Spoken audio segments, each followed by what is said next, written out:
손흥민이 팰리스전에도 골을 넣지 못했다. 이미 프리미어리그에서 한 달 넘게 골맛을 못 보고 있다. 심지어 저번 벌리전에는 케인, 베일, 모우라까지 모든 공격수들이 골을 넣었는데도 손흥민은 어시스트에 만족해야 했고, 이번 경기 베일과 케인이 찰떡 조합을 과시하며 2골씩 몰아넣었음에도 손흥민은 어시스트 하나로 겨우 체면치레를 했다. 시즌 초반 득점 1위로 월클 논쟁을 불려일으켰던 게 까마득해지며 이제 득점왕 경쟁도 현실적으로 멀어지고, 이대로라면 계속 밀려내려가 득점 순위 10위 안에나 들어갈 수 있을지 의문이 들 정도다. 이런 근본적인 이유는 크게 두 가지인데, 첫째는 손흥민이 웨스트햄전이던가 골대를 맞추면서부터 기이할 정도로 정확하던 원샷 원킬의 슈팅 감각이 한번 꺾인 게 가장 큰 원인이라고 본다. 그 이후부터 신계에서 평범한 결정력을 지닌 일반 선수로 내려온 듯하다. 사실 골 결정력은 슈팅 찬스에서 아무 생각 없이 수만 번 연습해온 대로 무심타법으로 후렸을 때 올라간다. 흔히 그래서 스트라이커들에게 동물적 골감각이란 말을 쓴다.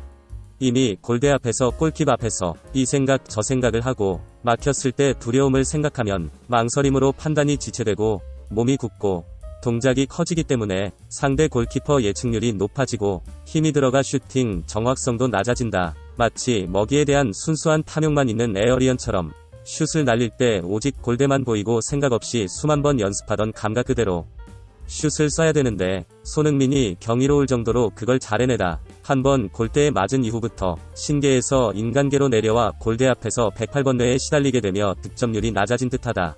두 번째 문제는 무리뉴의 전술 변화이다.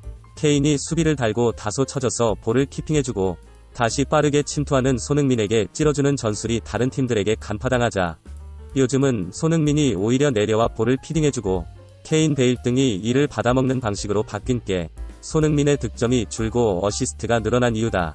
그런데 말입니다. 과연 이게 손흥민에게 긍정적인지 생각해보자.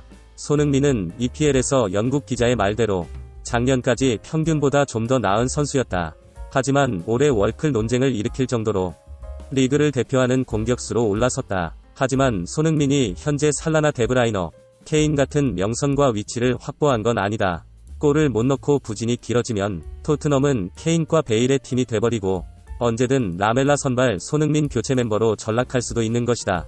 알리를 봐라. 알리가 지금 같은 처지가 될 거라고 2년 전 누가 예상했나?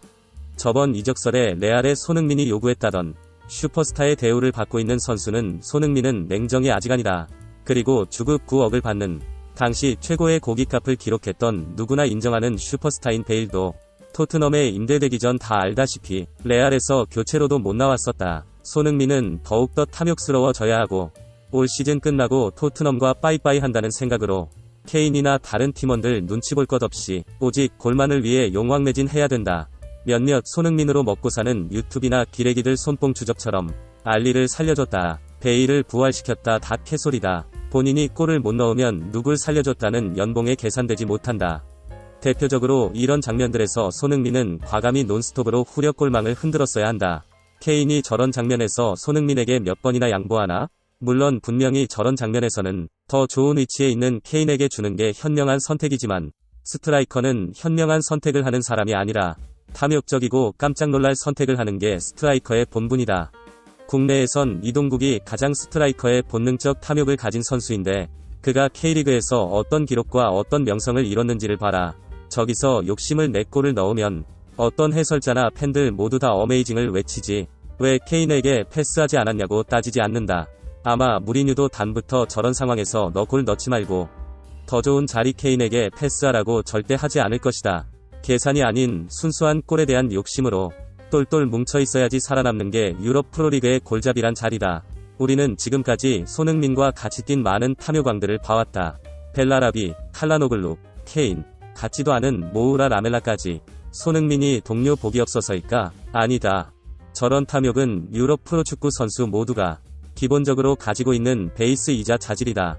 매우 당연하고 자연스러운 것이다. 또 손흥민이 이타적인 플레이를 하고 득점 대신 패스를 택한다고 해서 팀원들이 인정하고 역시 양보하며 손흥민에게 패스를 내주지 않는다. 오히려 자는 패스 안 줘도 화안내. 그냥 그러나야 하며 레길론처럼 윙백임에도 지가 더 주인공이 되는 플레이를 하려 한다. 아무리 탐욕적이어도 골을 많이 넣고 팀의 에이스면 알아서 다 조공을 바치며 감독도 이런 분위기에 제동을 걸지 않는다.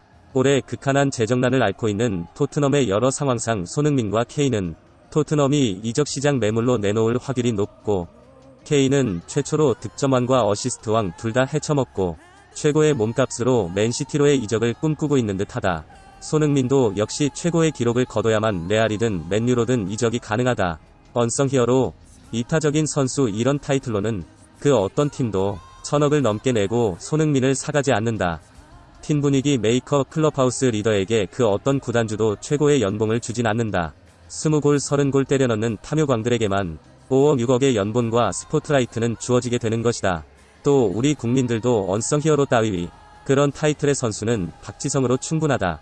흥민이는 2판 4판 0-4판 단경기부터 안면 몰수하고 무조건 때리고 골을 넣어 다시 득점왕 경쟁에 참여해서 지겨운 이타적 접두사를 빼버리고 최고의 골잡이란 타이틀로 돌아와라. 지금부터 시즌 마지막까지가 손흥민이 남은 선수 생활을 EPL을 대표하는 살라와 동급인 슈퍼스타로 대접받는 선수가 되느냐, 아님 케인 시다발이 언성 히어로가 따위가 되느냐 갈림길이다. 손흥민이 탐욕왕 골잡이가 돼야 된다고 생각하면 찬성을, 이타적인 팀플레이어가 돼야 된다고 생각한다면 반대를 눌러 우리 모두의 생각을 확인해보자.